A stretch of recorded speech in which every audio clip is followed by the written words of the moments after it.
Good morning, guys. Wow, a lot more people than I expected on Friday morning. Good job. Ready to go, ready to develop for AR. Cool, well, I'm psyched to be here, guys. I am Amy Reyner. Yes, my initials are AR. Let's get that out of the way. I own strategy. I own strategy for Intel's efforts in augmented reality.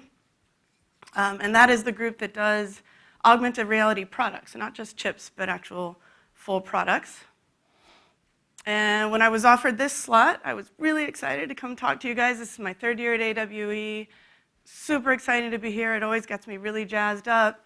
But as you can imagine, my job is strategy.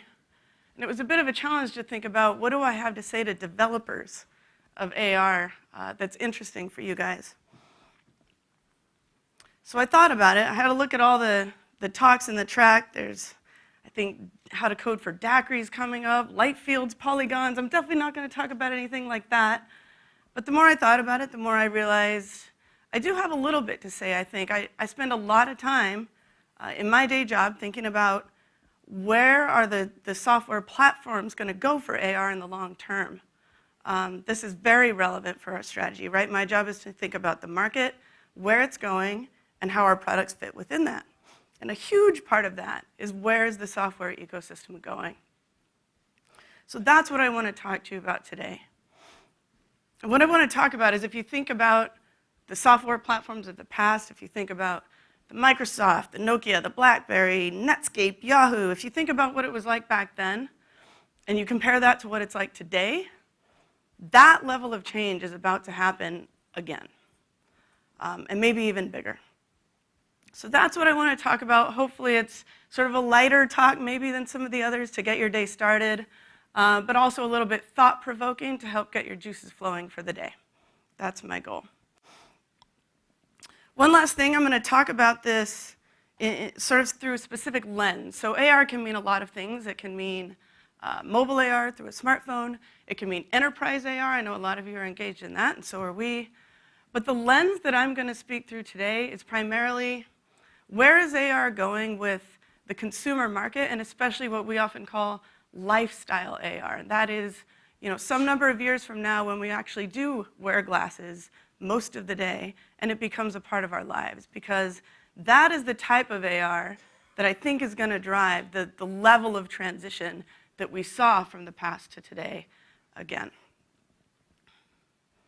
So I encourage you, as I go through this, if you're an enterprise developer, whatever the case may be, go ahead and extrapolate for your own space, for whatever it is that you know. Now, speaking of extrapolation, that's where I begin. So in 10 years of doing strategy and market intelligence related jobs at Intel, if there's one thing I've learned, it's that analysts love to extrapolate. They love to take a point in the past, another point in the past, and then a point in the future, draw a line through those 2 points and get the point in the future. And it works pretty well in a lot of cases. You've got IDC on their 4th platform of extrapolation. Zuck just came out in F8 and started extrapolating where he thinks the industry is going when he talked about AR. Salesforce has their own view of it, and I threw in this one on the bottom right for fun because I found it, stumbled on it from a dental conference. Apparently even dentists are extrapolating for the post-PC future.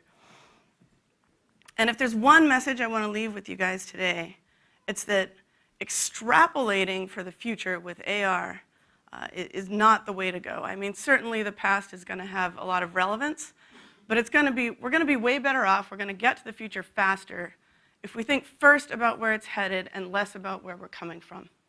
That's what I want to talk about. And I want to talk about it sort of in 5 key areas when it comes to software platforms. First is data and the internet itself. Second is the user interface and the input that goes along with the user interface. And those two kind of go together. And then finally, the core of our software platforms, the OS, and how do you make money in this ecosystem. And those two kind of go together as well. So let's jump in and start with the internet. The internet of the past has been primarily focused on digitizing the world's information. So let's take everything that's in books and let's put it on the internet and let's give people a way to find that. Let's take everything that's in databases, whether that's flight schedules or your bank account, whatever. Let's shove that into the internet and give people a way to get to it. That's the internet of the past. The internet of the future, the data set of the future, is going to be digitizing not just the information, but the entire world. I mean, literally the entire world.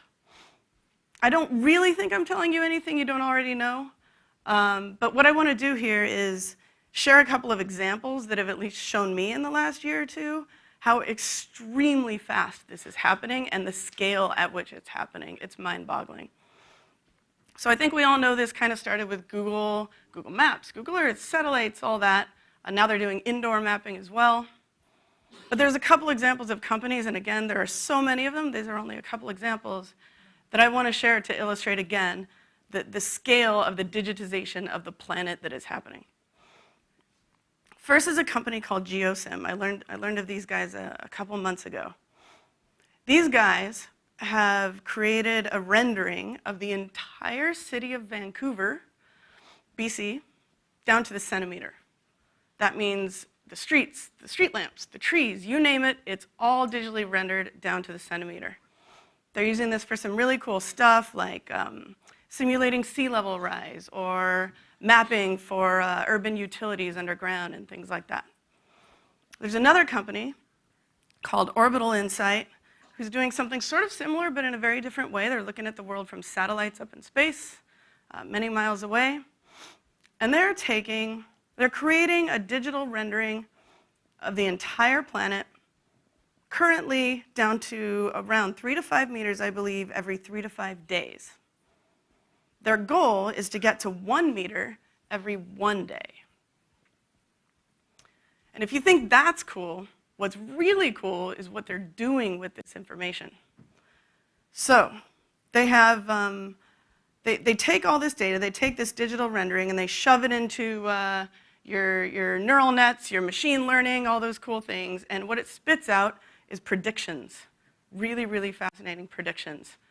There's a number of examples, but the one I have here is with respect to predicting oil prices. So if you want to predict oil prices, you need to predict things about supply and capacity.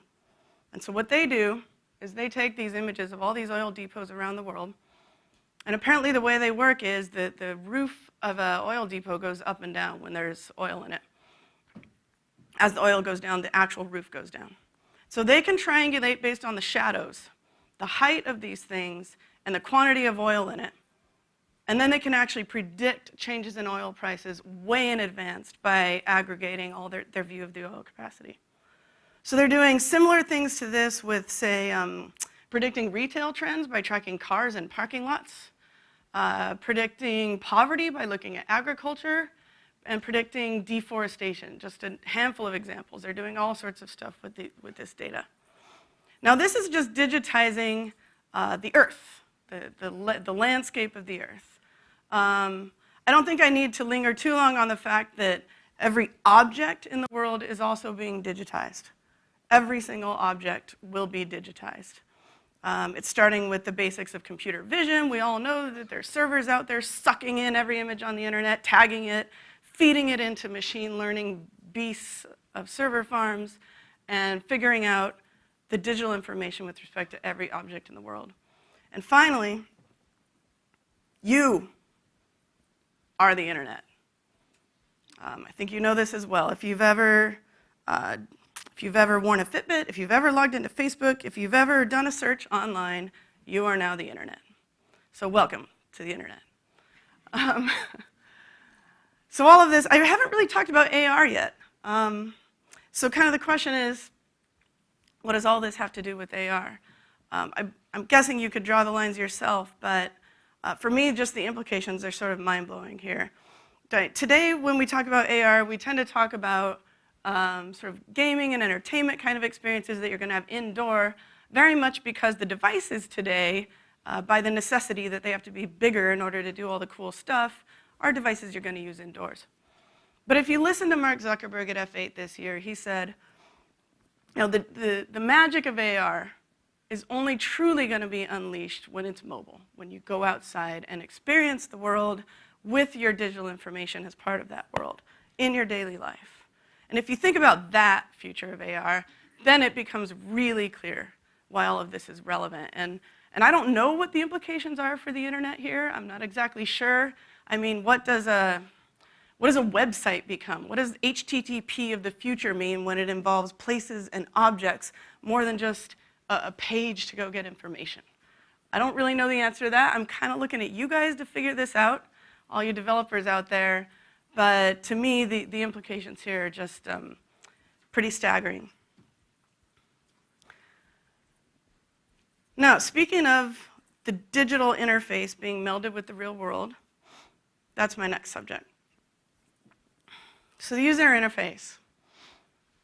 User interfaces, most of them that I see for AR today, basically take what we know today, that's the apps, the icons, the windows, et cetera, and they sort of shove them into an AR interface. Now, not everyone's doing this, to give credit, but in a lot of cases, this is what you see. Say, take my Facebook feed and put it in my AR view. Take a window with icons that I click on, put those in an AR view. And a friend of mine at Intel, actually the guy who runs a lot of our VR stuff, he summarized this really, really well. He said, with all the interfaces in AR and VR today, it's like the guy who invented the mouse back in the day took that thing and looked at it and he was like, sweet, now I can write C:\/ with this. It's not exactly the most novel use of a new technology. And that feels kind of like what we're doing with AR today. So I started wondering, what could we do to jolt ourselves out of this old paradigm? And I started wondering, is there something out there that actually does focus more on integrating digital objects with the real world versus taking the apps of the past and shoving them in there? And it struck me, what if we started thinking about Adobe Photoshop, or any really photo editing application? If you think about Photoshop, its goal is to integrate digital imagery often with the real world. So what if you started thinking about the vocabulary and the mental state that you're kind of in when you're developing for Adobe Photoshop or using it? You might start thinking in terms of layers instead of apps. And what I mean is, if I'm walking down the street with my AR glasses on, and I want a restaurant, I don't really want to say, hey, glasses, open up my Yelp app, and then have to verbally talk them through every link in the app to get what I need. I want to say, hey, glasses, I need a Thai restaurant. Show me my restaurant layer. My restaurant layer comes up. It's got everything I need. It's got Yelp reviews, it's got OpenTable, it's got maybe a message from a friend who recommended a restaurant that's nearby. It's got everything I need in that layer. So likewise, to the restaurant layer, I could have a games layer, I could have a navigation layer, any form of layer that's relevant to the context I'm in and what I need in that moment. And it doesn't matter what apps it pulls in. I almost don't even need to know. Now, the truth is, user interface as a subject could be an entire 3-day conference right alongside AWE. I haven't even scratched the surface here. But I raise this because it's not about the specifics of it. It's about how do we get creative in terms of the way we think as we develop for AR. And I just thought this was a great example for that. Now, a user interface conversation wouldn't be complete without at least talking a little bit about input mechanisms. That's one of the biggest challenges I think we face. We'll go quickly through this one, but I just wanted to touch on it a little bit. So today, keyboards, mice, virtual keyboards. Last few years have been all about how do we make these things more mobile, whether that's making it smaller, making it detachable, making it virtual. We're trying a lot of things. But what's cool is now that we have AR glasses coming, we're starting to get a lot more creative with these input mechanisms. A couple that are talked about a lot are gesture and eye tracking. You're all already familiar with these. And these are definitely going to have their place. I think gesture is going to be great for hands-free situations, eye tracking as well for certain situations. But what I struggle with is if you think about this AR for your everyday life, right, what are the odds that these three guys are going to be, they eat at a restaurant, they come out onto the street, they decide they want to see a movie. Are they really going to stand out there on the corner and go, hey, what movie do you want to see? Well, let me swipe through here, with everybody walking by. Or likewise, if you're out with your friend, you're talking about going to a museum, are you really going to kind of wink your way to figuring out where you want to go? It's just not going to solve every problem.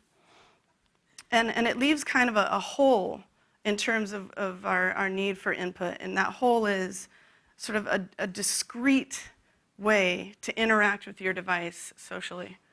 Now, a lot of people say that's going to be voice. In fact, a friend told me to watch the movie Her recently, and then I'll be convinced that voice is the answer. Great movie. I definitely recommend it. But what they do in that movie is this guy, indeed, is talking to his voice assistant day in and day out. But they show him walking down the street. He's talking to his assistant. Everyone's talking to their assistant. But, the background, of course, is, really muted, and all you can hear is him talking to his assistant. Which, great, if I had a mute button for the rest of the world, I'd probably use it pretty often. But I don't. So voice probably isn't the answer either. Now, in the interim, I would say probably watches are a very likely solution for this. So you're going to use your watch to do certain controls discreetly. But in the long run, I really feel there's just one really critical gap in terms of input that needs to be filled, and that is, how do we make use of what is basically our highest bandwidth appendage to do discrete input? So this means if I have AR glasses, I don't need a screen anymore. I can be on an airplane, pull up my email. Now I want to respond to that email, and I have a lot of text to type out. What do I do?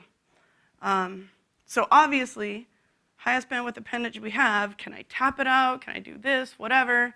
And I have to say, I was really giddy when I found out about this tap thing down at the expo hall. I think it's really cool. If it works, I'm so going to buy one. But I feel like once we have that problem solved, one way or another, whether it's a electro-impulse armband or a hand-based thing, then we're going to have what I would say is the holy grail of input for AR. And that's the day you can start to contemplate AR glasses replacing the smartphone. Because no one's going to want to carry around a keyboard if they don't have to carry around a screen.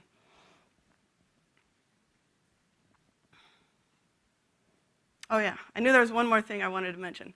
I thought it was staggering yesterday related to this. I went to the investor panel. At the end of the day, there were 4 investors there. The last question was, what is the one thing that you are most excited to invest in? And 2 of the 4 said companies figuring out how to do input. So definitely think this is a big deal. Okay, my last 2 subjects really get to the core of the software platform for AR. And obviously, when you talk about the core of software, it starts with the operating system. Now, I am definitely not here to talk to you about operating systems. I'm pretty sure any of you could get up here and do a better job of that than I can. But for what it's worth, I'll mention briefly that I do think the operating system itself is going to change greatly with AR. Even the core of our systems are going to change. And I think there's 2 reasons for that. One is AR glasses are going to be the first device that force us to finally move to that thin client architecture. For a while, it's going to be through a phone first and then to the cloud, and then eventually straight from the glasses to the cloud. The second reason is because more and more, these glasses are going to have cameras, they're going to have audio, they're going to be watching and listening all day long, just like you are. And so the core of the software on that glasses is almost going to have to start operating more and more like our own brains as it takes in all that input. It's going to have to prioritize that kind of function, not just sort of task scheduling and resource management. So I do think the OS is going to change, but actually that's not what I wanted to talk about here. What I want to talk about is the fact that we often use the word OS. It's sort of a red herring for something much bigger. It's a placeholder word. When I say Android, when I say iOS, what I'm really talking about is the apps, the App Store, the curation of it, the payment systems, and all the services that come with it, iTunes, Gmail, et cetera. And so that's where I think it's really interesting to think about where all this could go. And what I'm talking about is the experience that I have with these platforms, not just the OS. And the reason that that's going to change is, what's shocking to me is that the reason it's going to change is so simple. The one reason it's going to change dramatically is because my interface is moving from here in my pocket to here, which means it's going to be in front of me all day long, all the time. I don't need to trigger it to make something happen. There's a lot of big implications of that. And I would say, I would summarize it kind of as what we're going to transition from is a pull interaction system to a push interaction system. What do I mean by that? I mean, if today I want to find a date, I might pull out Tinder. To be honest, I'd probably pull out Match because I'm a little older than that. But to make it relatable, I might pull out Tinder and I might start swiping left and right. Tomorrow, if I need a date, things are going to be a lot simpler. So if there's a guy in a cafe and he's on the Tinder platform, maybe his glasses will just let him know that this cute girl across the way, she's also on Tinder. Her profile matches yours. And by the way, she has her setting turned on that says, yes, I'm okay with you identifying me and coming over and saying hi to me. A little creepy, I know, but I did say she had her setting turned on and she was open to it.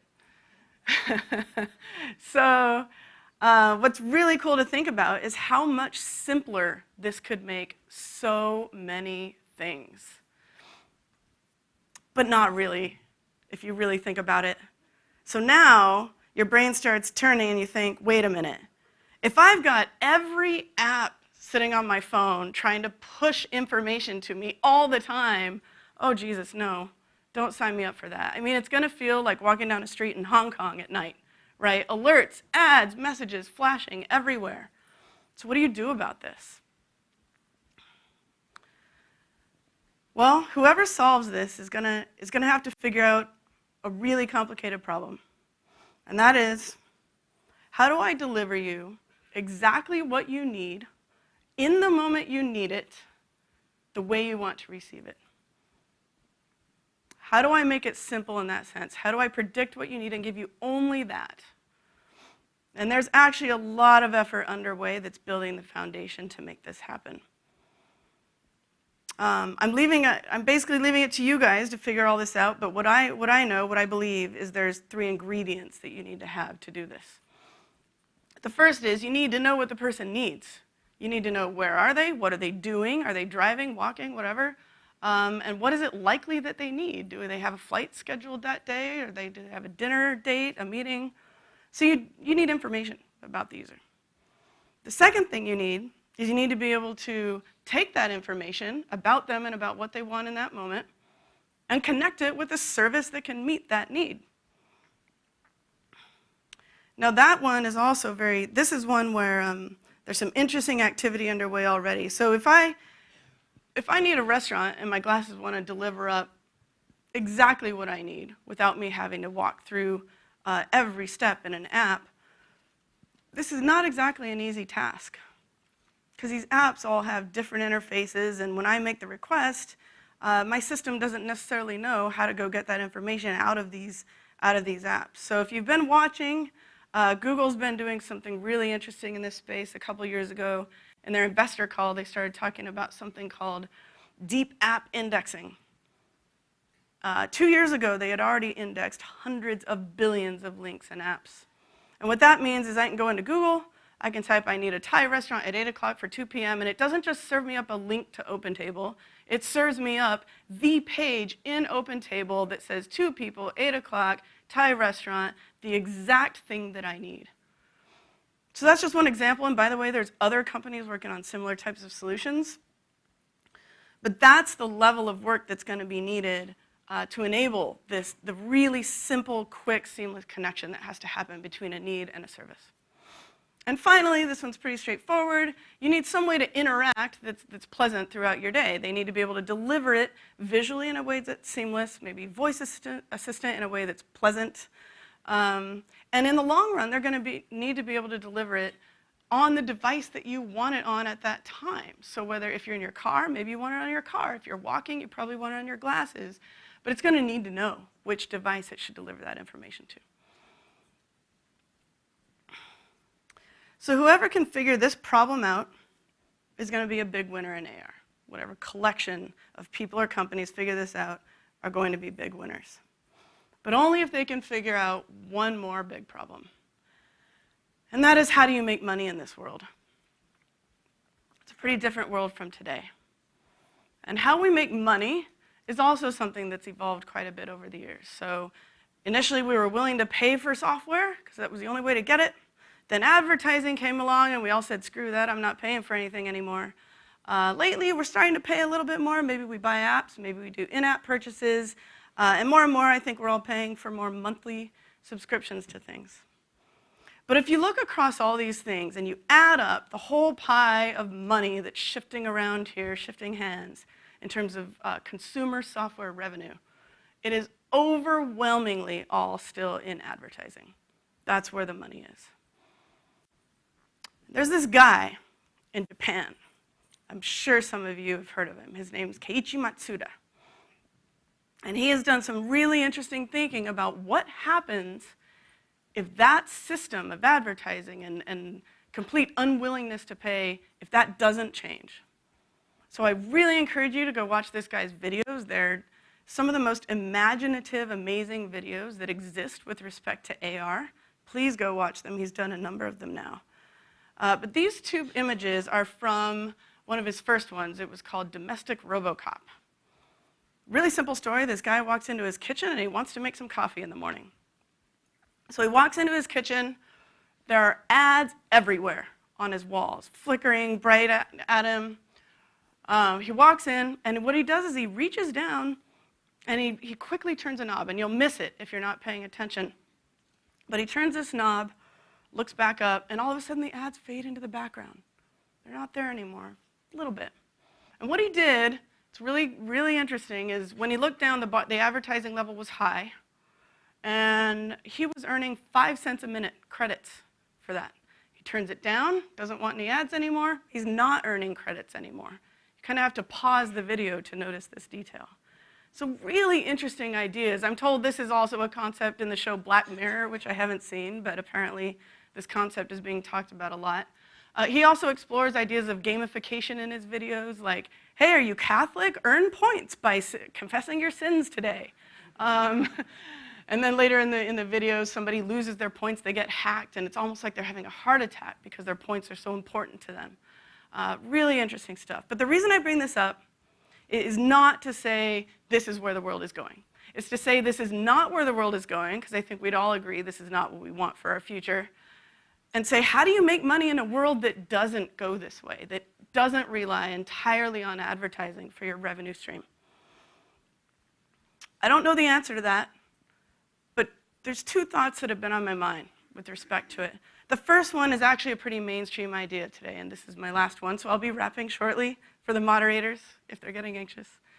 The first one is pretty mainstream already, and that is the idea that if you're an advertiser, it's no longer about advertising to you on a continuous basis so that when you want something like my product, you think of my brand.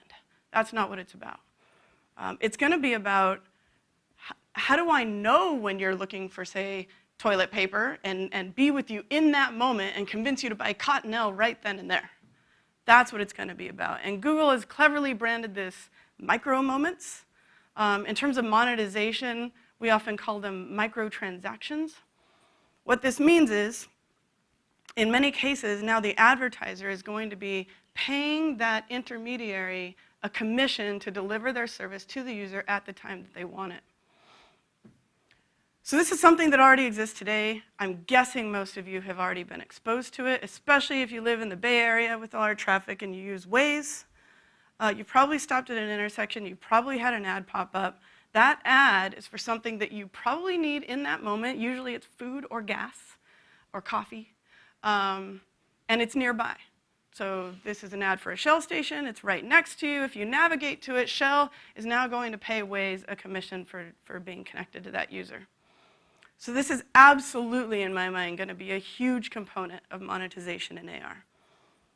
The other one is sort of the opposite of this. And this one isn't talked about as much, but I personally wonder if the transition to AR, lifestyle AR, is going to mark a transition back to our willingness to pay for software. Maybe we'll revert, because if you think about it, I pay a lot of money for my Comcast subscription today. I pay $50, $100, $150, depending on how many sports and HBO type things you watch. Because it's a really important part of my life, and there's only a couple players that can provide it really well. So what if tomorrow, if you think about your AR interface, that's with me all day. It's my whole world. So I'm actually willing to pay quite a bit of money to have that interface be awesome and to not have ads in it. So what if tomorrow I'm paying for a subscription to my AR interface the same way I'm paying for Comcast. Now Comcast has ads, so I use Netflix and HBO as the example here, but basically you're paying for that premium content. So again, just two examples of the way things could go. I don't know which way it's going to go, and in fact, I don't think I've offered you answers for any of the topics I've talked about. That was not my goal today. My goal was to actually leave you with questions because, like I said, I do strategy and my job is all just PowerPoint unless you guys can go figure out how to make all this happen. And I'm really excited about that. And if there's one thing I want to leave you with, it's just as you go out in the world and you develop the awesome world that is going to be AR, that you spend more time looking ahead at where these interfaces, where the future is going for AR, than you do looking in the rearview mirror at where we've been in the past. Thank you.